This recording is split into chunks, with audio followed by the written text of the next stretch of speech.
Bonjour, bienvenue dans Instant Stress. Aujourd'hui, nous allons aborder ce qu'on appelle les perturbateurs endocriniens. Et vous les connaissez, vous entendez beaucoup parler, de plus en plus parler dans les médias, dont les fameux polluants éternels. Alors, les perturbateurs endocriniens, selon la définition de l'OMS, c'est une substance exogène, c'est-à-dire étrangère à notre corps, ou mélange qui altère une ou plusieurs fonctions du système endocrinien et, par voie de conséquence, cause un effet délétère sur la santé d'un individu, de sa descendance et même de certaines populations. Alors, le système endocrinien, ça réfère à quoi? Ça se réfère à des glandes, comme par exemple l'hypophyse, l'hypothalamus dans le cerveau, mais aussi la thyroïde, mais aussi les ovaires, les testicules et d'autres glandes qui sont impliquées dans la production d'hormones. Eh bien oui, le système endocrinien, ce sont les hormones.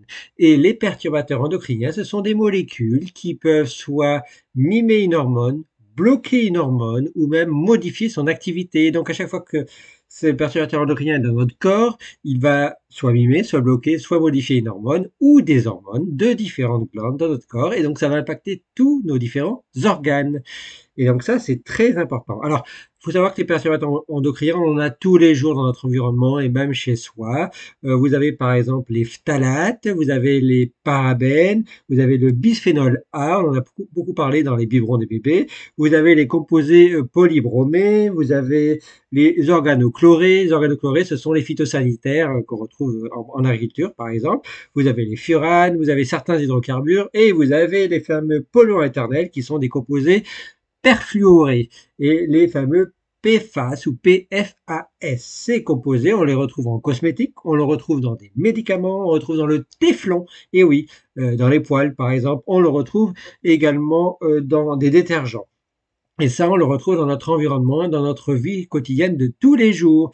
Et toutes les études sont vraiment très claires depuis plus de 10 ans, même peut-être quasiment 15 ans ou 20 ans. On sait très bien que les perturbateurs endocriniens ont un impact énorme sur notre santé. C'est connu au niveau de la France, c'est connu au niveau de l'Europe, c'est connu au niveau du monde entier. Il y a même des rapports, même un rapport de l'ANSES en 2013 qui alertait déjà sur l'ANSES, qui est un grand organisme français, qui alertait déjà sur les perturbateurs endocriniens. Donc ça, c'était il y a plus de 10 ans.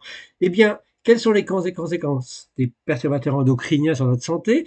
Comme ça joue sur nos hormones, ça joue sur notre humeur, sur notre psychologie, ça joue sur notre état de santé, ça joue sur notre hypertension, tension artérielle, ça joue également sur les cancers, Alzheimer, microbiote.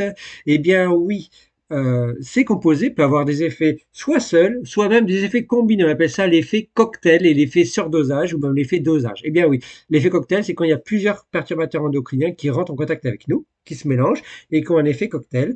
Et puis, progressivement, au cours de nos journées, au cours de nos semaines, de nos mois, de nos années, on est en contact régulièrement avec des perturbateurs endocriniens et donc on a un contact chronique. Et donc ça, petit à petit, on a un dosage qui augmente, une contamination qui augmente avec ces perturbateurs endocriniens. Ça va arriver à un certain seuil qui va provoquer, déclencher des pathologies. Donc vous avez l'inflammation, il y a des études qui montrent des effets très connus des perturbateurs endocriniens sur les cancers, des effets très connus également sur la maladie d'Alzheimer, vous avez des effets connus sur le diabète, diabète de type 2, donc très attention. Et puis, vous avez aussi d'autres maladies neurodégénératives que la maladie d'Alzheimer. Et puis, vous avez même les perturbateurs endocriniens perturbent beaucoup les fameux microbiotes. Comme je vous ai déjà expliqué dans un précédent instant stress, les microbiotes sont vitaux, sont essentiels pour notre santé et impliqués dans différentes pathologies. Donc, les perturbateurs endocriniens qui perturbent nos microbiotes, c'est un grand danger. Et enfin, il est connu que les perturbateurs endocriniens perturbent nos fameuses petites mitochondries que je vous rappelle régulièrement dans différents instants stress. Les mitochondries qui utilisent notre oxygène et notre sucre pour fabriquer notre énergie tous les jours. Donc, perturber nos mitochondries avec les perturbateurs endocriniens, c'est perturber notre énergie tous les jours.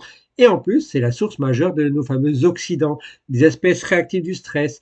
Donc, le stress oxydatif. Donc, oui, les perturbateurs endocriniens sont une source de stress pour nos mitochondries, pour notre santé et pour notre énergie et une source vers différentes pathologies qui nous font peur jusqu'à maintenant et qu'on a du mal à combattre comme les cancers, comme le diabète de type 2, comme la maladie d'Alzheimer et d'autres maladies neurodégénératives.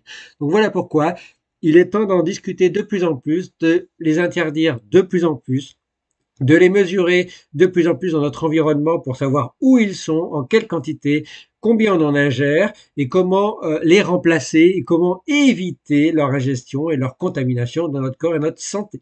Voilà, et ça c'est donc vital pour notre santé. Voilà, en attendant un prochain instant stress, je vous dis que le bon stress soit avec vous, mais attention, en faisant très attention à ces perturbateurs endocriniens dans les fameux polluants éternels. Merci à vous. Ciao, ciao, ciao.